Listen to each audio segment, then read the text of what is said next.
At a recent Senate hearing, Senator Bernie Sanders questioned Dr. Aaron Kesselheim of the Harvard Medical School about how Big Pharma spends more on stock buybacks and dividends than on research and development, and what that means for innovation and patients. Watch the exchange right here. I find it strange that we have a situation where over a recent 10-year period, 14 major pharmaceutical companies spent $87 billion more on stock buybacks and dividends than they did on research and development.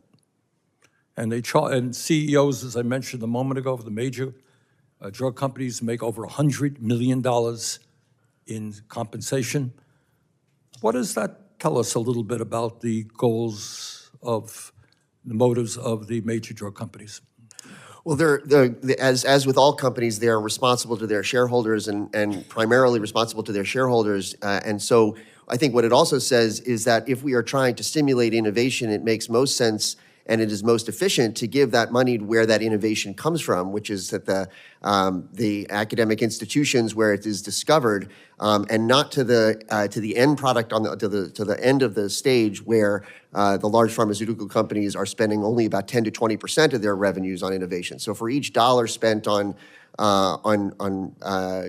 NIH, you will incentivize a lot more innovation than for each dollar spent to those in those. What you're saying is that financing research should be the goal, not making stockholders extremely wealthy or outrageous compensation packages for the CEOs.